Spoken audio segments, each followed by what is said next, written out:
네, 밥상머리 토크 노태민 정의당 대변인 이하린 변호사 두 분 모셨습니다. 반갑습니다. 이거지 어버이날인데 말이죠. 이거 가짜 해영상이라니 이거 참 씁쓸합니다, 변호사님. 네, 그렇죠. 저도 이 소식 듣고 기분이 좀 그랬는데요. 네. 시어른과 아이들을 잘 돌보지 못했으면 미안한 마음이 들 텐데 네. 오히려 이런 걸로 그 국민 훈장까지 받았다고 하니까 정말 씁쓸하게 짝이 없습니다. 이분이 상을 받은 거 2013년도였는데요. 몇 년 전이군요. 네, 이분의 네네. 공적을 보게 되면은 25세 결혼을 해서 네. 38년 동안 어려운 환경 속에서도 시부모님을 잘 모시고 네. 5 자녀들을 잘 키워냈다라는 내용입니다. 아니 그러면 시어른 모시고 5 자녀들까지 훌륭하게 키우고 그럼 이게 변호사님 이게 어디서부터 어디까지가 거짓말이라는 이야기인가요? 네, 국민훈장을 받은 이분께는 시어른 또 계셨고 네. 그리고 5명의 자녀도 있었던 것이 맞습니다. 거기까지는 사실이고. 예, 여기까지는 사실인데요. 네. 근데 5 자녀 중에서 4명은 본인 소생의 자녀가 아니고 전처 소생의 자녀였고 아하. 게다가 아픈 시어른들이 이 4명을 네. 힘들게 양육을 해왔었다고 합니다. 그 자신이 시부모하고 아이들 넷을 다 키웠다는 건 아니네요. 네, 그건 사실이 아닌 걸로 지금 밝혀졌습니다. 네, 예, 자식들의 이야기 한번 들어볼까요? 오늘 자식을 데리고 들어온 그분이 전국구에서 제일 높은 훈장을 받은 걸로 알고 있거든요. 저희는 한 30년 동안 지옥 같은 생활을 했는데 저희 자매는 잠을 못 잔 것 같습니다. 38년간 봉양을 했다는 부분이 말이 안 되고요. 같이 산 적이 없습니다. 저희는 조부모 밑에서 조부모와 함께 살았고 같이 살지를 않았기 때문에 모든 부분이 거짓인 것 같습니다. 그러니까 전체 자식 중에 한 분이 모양인데 좀 전에 인터뷰를 보면 30년간 지옥 같은 생활을 했다 이런 말이 있던데 참 어느 정도일지 좀 어느 정도 짐작은 해볼 수가 있겠습니다. 그런데 어떻게 이런 분에게 이렇게 큰 상이 갔을까요? 네, 이분이 받은 상은 대통령 훈장 중에서도 네. 그 국민훈장이고 아하. 그 중에서도 목련장입니다. 네. 국민훈장으로는 4번째 등급이고요. 네. 효행상 등급으로는 2번째로 높은 등급입니다. 이게 국민훈장 하면은 이게 앞에도 대통령이라는 글자가 붙었는데 이거 아무나 못 받는 상일 텐데. 네, 대단한 상이죠. 예, 어떻게 이렇게 큰 상 주면서 사실 확인도 좀 제대로 안 했단 말인가요? 참 이해가 안 갑니다. 예, 동사무소에서 추천도 받고 네. 이웃들의 동의도 받고 네. 그리고 이제 심사위원회 심의도 거쳐서 네. 이런 거짓말이 통할까 싶기는 한데 네. 추천하는 단계에서부터 조금 무리가 좀 있었던 것 같습니다. 근데 가족들 이야기를 들어보면 이제 네. 이분이 가게를 하시는데 이웃들과 돈독하게 지내면서 네네. 이웃들에게 권했더니 이웃들이 그냥 친분으로 설명을 해주셨다. 구체적인 내용 알아보지도 않고 그냥 뭐 이웃들이 그동안 아는 사이니까 네네. 뭐 이런 그러면 자 이게 중요한 부분 같은데 변호사님 상을 받은 사람 뭐라고 그럽니까? 네, 상을 받으신 분은 이 네. 공적조서를 본인이 보지도 못했다. 네. 준다고 해서 상을 받은 것이다라고 했는데요. 네. 공적조서를 작성했던 구청 관계자의 말씀 한번 들어보시죠. 어버이날이니 표창을 올리려 하니까 저희들 이제 동에서 그나마 어르신한테 잘하고 남들 뭐 가족들한테 잘한다는 칭찬이 자자해서 올린 거지 이제 개인적인 다시 하려는 거 있었죠.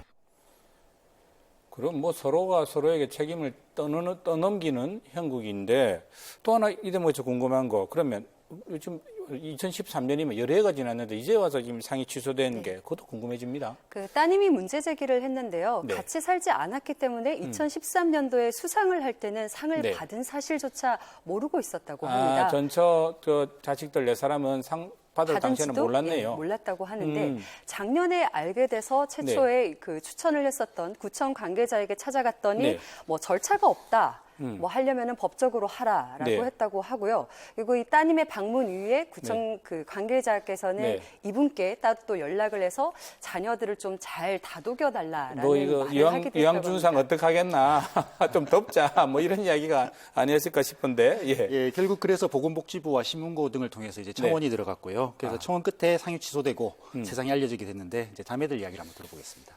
효행을 하시는 분들이 이제 피해를 받으시면 안 되는 거잖아요. 현지 조사를 제대로 한 다음에 이런 상을 이제 줘야 된다고 생각을 하거든요.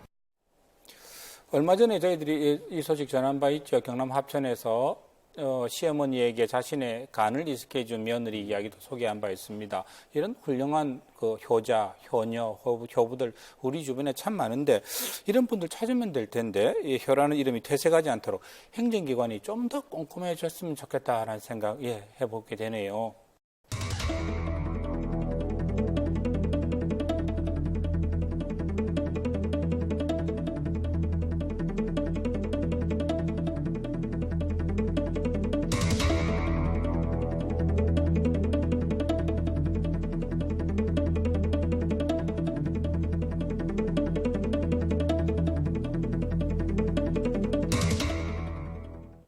자, 승악 터널이라고 하면 그러면 좀 전에 보면 서부산에서 이게 북한까지, 부산 구도심까지 연결되는 터널인데 이게 변호사님 이게 조금 설명해 주실까요? 네, 승악터널은 부산 사상구 엄궁동에서 또 부산역 충장로까지를 잇는 7.8km의 왕복 4차선 도로인데요. 네. 부산시의 계획은 내년 9월에 착공해서 완공이 되는 시점에서는 부산 중구 충장로에서 강소 에코 델타 시티까지 거리가 10분 이내로 단축될 것이라고 보고 있습니다. 아, 터널 통해서 가면 굉장히 그러면 통행 시간이 짧아진다는 이야기인데 조금 전에 CG 다시 한번 보여줄 수 있습니까?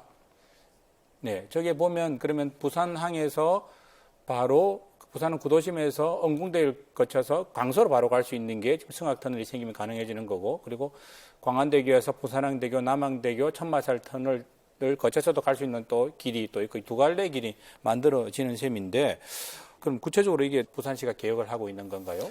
예, 지금 대심도라고 이제 보는데요. 대심도는 이제 터널을 만드는 방식으로 지하로 이제 차를 그런 방식이 하나 있죠. 그런 거죠. 그런 계획이. 그래서 지금 전체적으로는 이제 센텀하고 만덕을 잇는 네. 동서를 연결하는, 그리고 해운대와 사상을 연결하는 대심도가 지금 구체화되어 있고요. 네네. 그리고 세 번째로 이제 가시화된 대심도입니다. 아, 그렇네요. 그러면 부산의 동쪽과 서쪽을 연결하는 세 갈래 길 중에 하나가 승악 터널이라고 그렇죠. 이야기하면 되겠는데요. 그래서 승악 터널이 필요하다는 데는 이견이 크지는 않지만 지금 총 사업이 한 5,110억 원 정도. 아하. 네, 그래서 BTO 방식으로 진행되는 민간 투자 사업인데 민간 투자 사업이다 보니까 여러 가지 좀 우려가 있는 상황입니다.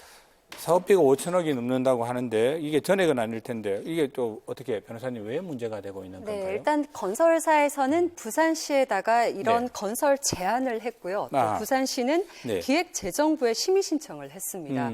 그리고 한국개발연구원이 이 민자 사업이 타당한지 여부를 심사를 했는데요. 적격하다고 나왔습니다. 일단 어떤 수치로 따졌냐면 편익 비용 비율이라고 BC라고 하는 BC입니다. 말씀이죠. 네, 그러니까 비용을 얼마를 투입했을 때 편익이 얼마가 떨어지느냐인데 이를 넘어서면 일단 비용 대비 편익이 더 커지게 되는데 충분히 추진할 만한 사업이다라는 판단이 내려지네요. 본건 같은 경우는 1.55를 받았다고 하니까 일단 타당성에서는 어느 정도 그렇네요. 상당히 사업성이 있다고 판단이 된 거네요. 적격하다고 판단이 된 겁니다. 문제는 총 사업비의 30% 정도만 그 국가의 세금, 국비 그리고 시비로 지급이 되고 나머지는 70%는 민간 투자를 받겠다는 건데요.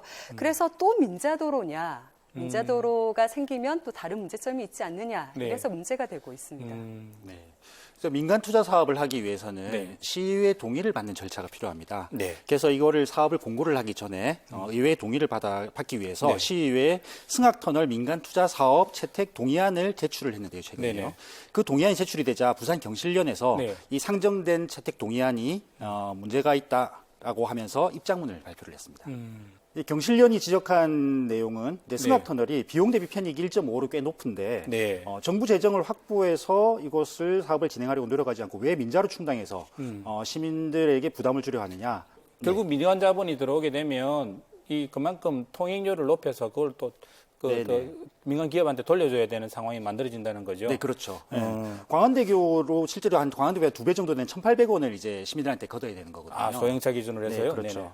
그러다 보니까 이제 부산시가 그냥 민간 건설사 이익을 도와주는 거 아니냐라는 이제 비판이 일고 있는 겁니다. 당연히 제기될 수 있는 문제인 것 같은데 사실 조금 전에 이야기하셨습니다만은 터널 길이 7.8km에 소형차 기준으로 편도 1,800원이면 이거 참 싸다고는 말 못하겠습니다, 정말. 그렇죠. 그나마 소형차는 1,800원이고 중형차 경우는 3,000원 그리고 대형차는 4,000원 정도 된다고 하거든요. 예, 실제로 광안대교 소형차 통행료는 1,000원인데요. 네. 킬로미터당으로 보면 134원인데 승악터널은 킬로미터당 230원이 됩니다. 훨씬 많네요. 네. 한 2배 정도 비싼. 네, 그리고 광안대교는 이제 출퇴근 시간이나 주말 아침처럼 차량이 많이 모일 때는 통행료를 감면하기도 하는데요. 네네. 승악터널은 오히려 그 반대로 오히려 이런 피크 시간대 금액을 더 받는 방식으로 수입을 계산을 하고 있다고 합니다. 네, 아니 차 몰릴 때는 좀 깎아줘야 되는 거 아닌가 싶은데, 자, 광안대교는 재정도로고 또 승악터널은 민자도로라서 이게 단순 비교는 좀 적절치 않지 않나 이런 또 반론도 있다면서요. 그래서 그래서 애초에 왜 재정도로로 기획하지 않았냐라는 이제 비판이 나오는 거고요. 보통 이제 비용 대비 편익이 1보다 크면 투자 가치가 있다고 보는데 건설 비용 66%를 이제 민자로 충당하려고 하는 게 이제 문제라는 겁니다. 승악터널 통행료가 터무니없이 높습니다. 킬로미터당 통행료가 230원인데요. 광안대교에 비해서 약 2배 정도 높게 나와 있습니다. 그리고 이제 광안대교는 순두 시간대에는 출퇴근 할인을 적용을 하는데 반해 승악터널은 오히려 통행료를 더 많이 받고 있고 시간대로 더 길게 잡고 있습니다. 승악터널 비교 편익 분석에서 보면 BC가 1.55에 달하고 있습니다. 이 사업을 민자사업 방식이 아니라 오히려 부산시 재정사업으로 적극 검토하는 것이 오히려 더 적절하지 않나 이런 생각을 합니다. 바로 이 문제 때문에 어제 부산시 의회에서 해당 상임위에서 열띤 공방이 벌어졌다고 하는데, 이제 부산시에서는 승악터널을 민간 투자 사업으로 할 수 있게끔 좀 동의를 해달라 부산시에 이렇게 요청을 했는데, 이 부분을 놓고 시의원들의 여러 가지 문제 제기가 있었다고 합니다. 자, 해당 상임위 모습 한번 보시고 말씀 나누도록 하겠습니다. 시의회의 승인을 받지 못하고서는 제3자가 공고가 못 나가도록 되어 있습니다. 그러니까네 의회에서 시간을 두고 아니 시간을 둔다고 실시 협약이 나오는 건 아니지 않습니까? 아니 그러니까 지금 보십시오. 이게 시간을 한 1년을 두든 1개월 두든 실시 협약안이 나올 것 같으면 의원님 말씀이 맞습니다. 그러나 이게 제안은 이미 승인을 해 주셔야지 저희가 제3자 공고안을 내고 그에 따라서 방법 체결해서 지금 단계는 의회에서 승인할 단계가 아닙니다. 그쪽으로도요. 네, 부산시가 승악터널을 민자 대상 사업으로 지정하기 위해서는 조례에 따라서 반드시 부산시 의회의 동의가 필요합니다. 그리고 시의회는 부산시가 충분한 자료를 아직 주지 않았기 때문에 좀 더 논의가 이어져야 한다라고 하고 있습니다. 계속해서 그 경론의 현장 한번 보시죠. 도로가 신설되고 터널이 생기면은 차량 대수가 늘어나면서 교통량이 연도별로 늘어나야 되는데 왜 이 자료상으로는 연도별로 줄었냐. 1,500대 주는 걸로 계산하면은 1년에 돈이 11억입니다. 11억. 그러면 이게 30년 계산하면 돈이 얼마입니까? 그만큼 이게 줄어들면서 통행료가 아웃된다는 얘기입니다. 그러면 당연히 통행료가 올라갈 수밖에 없죠. 이 제안서 자체가 잘못됐다는 얘기죠. 지금은 당장 이게 민간 사업으로 가는 게 맞는지 아니면 민간 사업으로 가지 않고 그냥 재정사업을 하든지 사업을 포기하든지 하는 것이 맞는지 하는 그거에 대한 동의를 지금 구하는 절차이기 때문에 1m당 5,200만 원짜리 사업입니다. 장기적으로 예상 통행량이 줄어드는데도 불구하고 하려고 그래요. 이상하지 않습니까? 30년을 운영한다고 보면 30년 동안의 통행량을 감안하고 들어올 수입들을 쭉 이렇게 정리를 하는 과정이기 때문에 전체로 봤을 때는 총량을 갖고 있다는 거죠. 자기들이. 네, 결국 시의회는 결론을 얻지 못했고요. 내일 다시 이 문제를 논의하기로 했습니다. 시의원들이 보니까 꼼꼼하게 따지는 모양입니다. 부산시가 민자사업 대상 사업으로 할 건지 말 건지에 대해서 결정을 내달라 뭐 이런 상황이었는데, 일단 비싼 도로비 문제는 다시 논의하자. 이게 이제 부산시의 입장이었던 거죠. 예, 부산시에서는 일단 민간 투자 사업을 할지 안 할지 그것만 결정하고 나중에 실시 협약을 할 때 뭐 도로비를 포함해서 다른 구체적인 내용들이 들어가기 때문에 그것들을 상세하게 시의회에 보고하겠다 뭐 이런 입장을 가졌는데요. 시의회 입장에서는 이때까지 민간 투자 사업들이 좀 많았지 않습니까? 많았죠. 부산은 특히 많았죠. 그럼요. 그런 것들을 보아오면서 좋지 않은 모습들을 많이 보고 학습된 바가 있어서 일단 제동을 걸었다고 봅니다. 시의회가 사실은 이번에 한번 동의를 해주고 나면 그 이후에 이것을 통제할 수 있는 방법이 없다는 것이 이제 문제가 되거든요. 시의회가 부산시 요구처럼 쉽게 그냥 민자 사업으로 합시다. 우리가 동의해 줄게요. 이렇게 말하기 어려운 부분이 있다, 그죠? 네, 올해 초에도 백양산 터널과 네. 수정 터널 네. 관련 논란이 있었는데, 맞습니다. 네, 부산시와 사업자 사이에 실시 협약이 매우 불공정하고 불합리하게 맺어져 있는데, 그것에 대해서 손을 못 댔던 거죠. 그래서 이용자는 이용자대로 또 통행료를 많이 내야 되는 거고, 그리고 부산시는 부산시대로 시민들의 혈세로 그것을 또 보전해주는 그런 상황이 계속 발생을 했는데, 일단 실시 협약 단계에서 부산시의회의 동의를 한번 더 받는 방식으로 조례를 개정하자라고 하는 게 지금 시의회의 이야기입니다. 그리고 그런 새로운 제안까지 나왔네요. 네네. 그리고 유료 도로가 지금 현재까지 7군데인데 하나 더 늘어나는 것에 대해서 아마 부담을 또 많이 가지고도 있을 것 같습니다. 참 그렇습니다. 한번 이렇게 결정을 하고 나면 돌이키기 어려운 일들이니까요. 이 사실 뭐 조금 전에 이야기하셨습니다만 부산시에 지금 성악터널까지 만약에 합하게 되면 유료 도로가 총 8군데가 되는데 소형 승용차 기준으로 한번 제가 따져보니까 편도로 그 도로 다 다니면 18,600원 정도 든다고 하더라고요. 뭐 도로가 필요하면 유료도로 필요하면 넣어야겠지만 시민의 입장에서 한번 더 꼼꼼하게 부산시가 따져봤으면 좋겠다는 생각해 봅니다. 대구 평리동의 한 초등학교 앞 길에서 부산 간만동까지 차 주인인 여성을 차에 감금한 채 금품을 요구하고 협박한 혐의로 24살 A씨를 붙잡아 조사하고 있습니다. 여성 운전자가 자신의 차량 채로 그러면 납치당한 사건이었는데 변호사님, 긴박했던 당시 상황을 조금 정리해 주실까요? 네, 5월 3일 저녁입니다. 대구 서구 한 초등학교 앞에 주차된 차에 50대 여성이 차 앞좌석에 문을 열고 타려고 하는데 이때 24살 남성이 재빨리 뒷좌석 문을 열고 뒷좌석으로 따라 타는데요. 이 남성의 손에는 칼이 들려 있었습니다. 모르는 여성을 다짜고짜 따라서 자동차에 올라탔다는 이야기인데 이거 참 이 친구 대담하네요. 네. 그래서 이 남자는 미리 흉기를 가지고 있다가 혼자 운전석에 타는 여성을 골라서 차문을 열 때 동시에 이제 뒷좌석 문을 열고 재빨리 옮겨 탄 건데요. 운전자의 그 여성을 이제 위협해서 조수석으로 옮겨 타도록 하고 본인이 이제 운전대를 잡았다고 합니다. 그 운전석에 앉아서 여성에게 이제 흉기를 들이대면서 이제 금품을 요구했다고 합니다. 돈 있냐? 돈 내놔라. 없다. 라고 대답을 하니까 갑자기 운전을 해서 차를 고속도로에 올렸고 2시간을 달려서 결국 부산 남구 간만동까지 왔다고 합니다. 이거 참 차 안에서 그럼 몇 시간 있었다는 이야기인데 대구에서 부산까지 오기까지 이 여성 얼마나 참 이거 무서웠을까 싶습니다. 네, 2시간이 걸린 거리인데다가 또 밤이었는데요. 오는 동안 여러 차례 탈출 기회를 노렸었다고 합니다. 근데 이 여성이 이 남자가 한눈을 파는 사이에 차량의 그 스마트 키를 바깥으로 던져버리고 그리고 차량이 정차를 했을 때 그 신호를 받아서 정차를 한 사이에 버튼을 눌러서 시동을 껐고 재빨리 차에서 내려서 옆 차선에 있는 트레일러 조수석으로 바로 옮겨 탔다고 합니다. 이 트레일러 운전자도 깜짝 놀라겠습니다. 갑자기 여자가 한 명이 툭 타버리니까요. 제가 운전사라도 옆자리에 갑자기 그런 분이 타시면은 깜짝 놀랄 것 같습니다. 그런데 아무래도 이 피해를 본 여성분이 이제 트레일러 기사를 믿을 수 있었다라는 게 정말 다행이라는 생각이 들고요. 여성분도 믿었지만은 또 트레일러 분도 잘 도와주셔서 문제가 다 해결된 것 같습니다.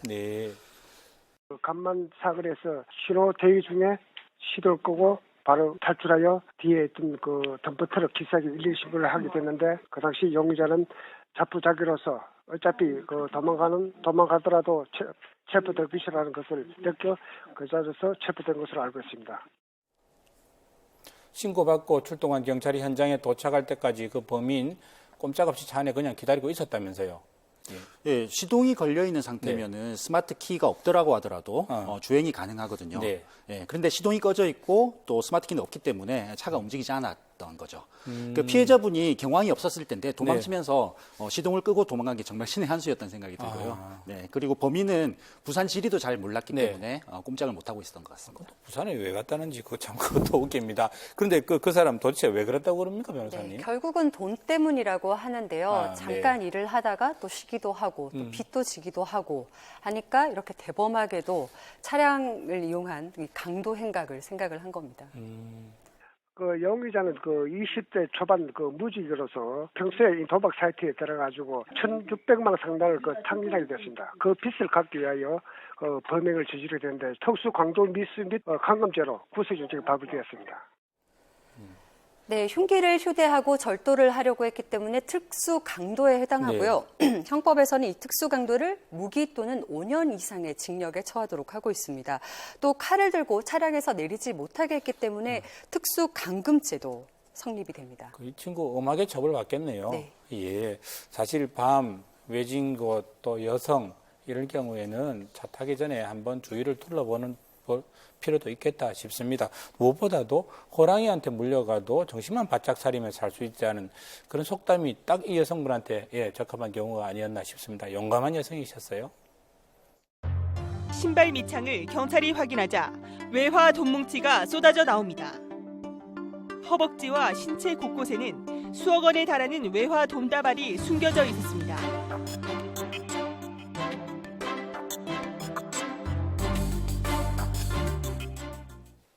일반인들이 생각하기에는 보안 검색 때에는 뭐 안 걸리는 게 있겠나 뭐 이런 생각을 할 텐데 돈 뭉치는 종이라서 이게 안 걸리는 모양이다, 그죠? 뭐 금속 탐지기에는 안 걸릴지 모르겠지만은 네. 보안 검색대를 통과하지는 못했던 것 같습니다. 2016년부터 1,000억대 네. 외화가 네. 수백 차례에 걸쳐서 밀반출되고 있었다라는 내용이거든요. 네. 자, 여기는 이제 김해공항 국제선입니다.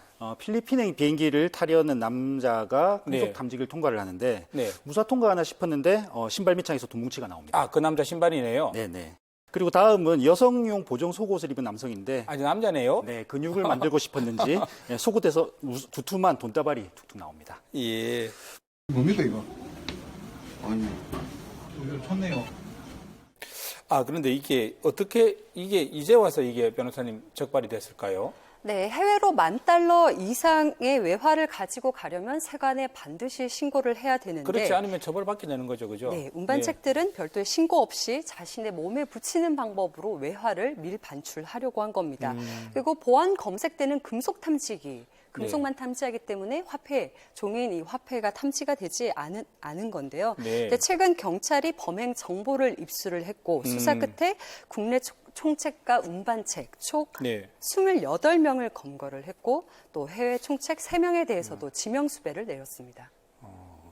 이게 보니까 국내에서 검거된 일당만 28에 또 뭐 해외 총책까지 다 있다고 하니까요. 사건 규모 상당히 커 보입니다. 그럼 이 외화 이거 외국으로 빼돌려가지고 도대체 뭐에 쓰려고 했답니까? 네, 결국은 도박 자금이었는데요. 네. 모든 범행은 한국인 형제에게서 비롯됐습니다. 동생은 필리핀에서 이 도박장을 운영을 했다고 합니다. 네. 필리핀에서는 거액의 하나를 필리핀 페소화로 환전하는 것이 어렵자 국내에 있는 형에게 도움을 청했다고 하는데요. 네. 필리핀에 도박을 하러 간 한국인 관광객들이 차명 계좌로 그 한화를 넣어주면 네. 그 대포 통장으로 넣었다고 하는데 네. 그 국내에서 그걸 인출을 해서 유로화나 달러화로 바꿨고요. 그리고 이런 그 운반책들이 몸에 달러화나 유로화를 감싸고 네. 밀반출해서 가지고 나가면 그 나라에서 또 이 달러화를 페소화로 바꿔서 관광객들에게 도박 자금으로 다시 줬다고 합니다. 복잡합니다. 필리핀 현지에서는 그에게 도박 자금은 원화에서 페소화로 환전이 안 됩니다. 즉 환전이 쉬운 유로화와 달러화가 환전시키기 때문에 그렇게 해서 그 과체기 조직이 해외로 그 돈을 가지고 나가는 겁니다. 네, 이런 방법으로 2016년부터 1월까지 276회에 걸쳐서 1,000억 원 넘는 외화가 필리핀으로 밀반출이 됐고요. 네.